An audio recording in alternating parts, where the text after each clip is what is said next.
Now let's see arrays in Java. Array is nothing but same type of elements referred in a common name, or sequential elements of the same type referred by a common name. So array is a data structure which holds the sequential elements of the same type. An array is a very common type of data structures wherein all the elements must be of the same data type. It is a non-primitive data type or derived data type in Java. Once the array is defined, the size of an array is fixed. It cannot change the size or increase the value or accommodate more elements. Right. So the first element of an array starts with the index 0, as all the programming languages have. In simple words, it's a programming construct which helps to replace this kind of assignment. For example, if you're having a sequential assignment for values, x0, x1, or number of values, so that will be replaced by this array declaration, x of 0, x of 1, and so on, sequential array, assuming that all the values are same type. So that we will be referring by common name called x of the index, and each index refers one value. So this is how it is replacing this kind of declaration in a simplistic way. In Java, arrays are dynamically allocated. Java array variable can also be declared like other variable by using the square bracket. That is what the square bracket. So this square bracket refers array in Java.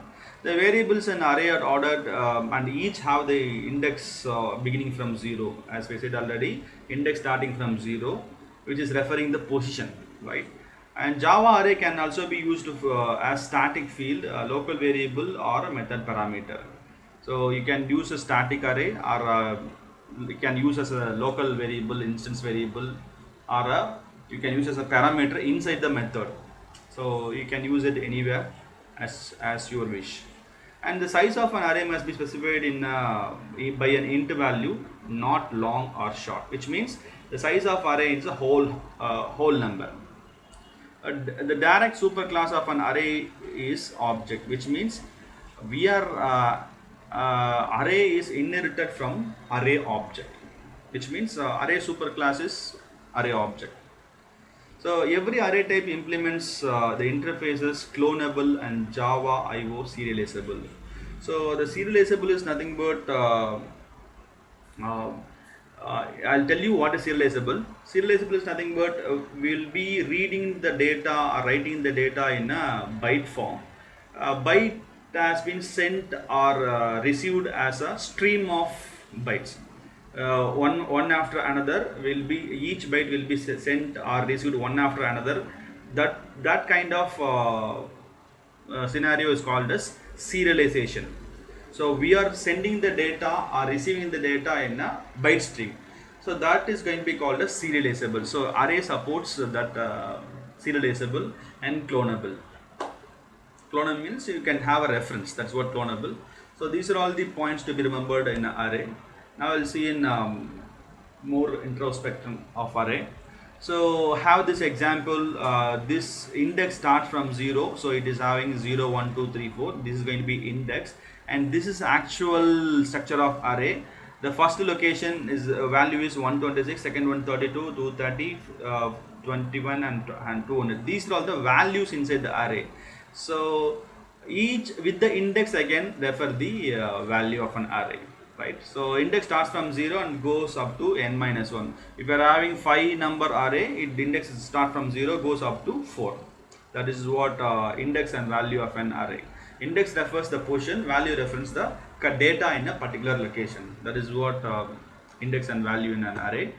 And now we'll see how to use an array. First, to use an array, I have to declare your array, and I have to construct my array, and I have to initialize my array. So syntax for declaring an array is element type, which means data type, square bracket, your array name. Element type here refers data type of an array, square bracket, and thereafter array name. Otherwise, data type, array name, and followed by square bracket. In both the cases, put semicolon at the end of the statement.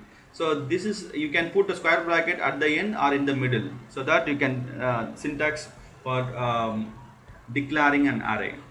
So example is given over here. So int is my data type and int array is my name and square bracket. You can put square bracket in between also. So this is how you can declare an array. Now we'll see how to construct an array. So it's very simple.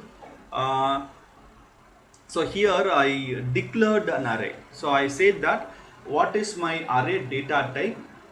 That is what a declaration. So next is constructing an array is nothing but I have to allocate the memory for the array, or else I have to say that how many memory locations are needed for my array. That is what construction of an array.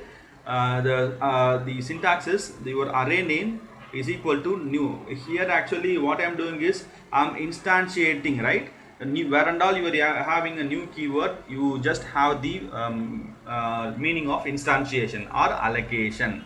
So I am allocating the what type of data this array, the data type, and square bracket, inside the square bracket how many elements I wanted to have, that many that number should be given inside the square bracket. So we'll see an example. Int array is my array name, new is the keyword for allocating in memory. What type of memory I am allocating? So my array is handling integer type. I am going to have the 10 locations to store the 10 integer values in my array. That is what the construction. Or else you can give in a declaration and construct in a single combined statement. So this is a construction. In the previous one, this is declaration. So you can combine the declaration and construct in a single statement. Int data type array name square bracket is equal to new keyword data type and the how many elements you wanted to store. So this is how we are combining the declaration and constructing in a single way, right? So how to initialize an array? It's very simple, right?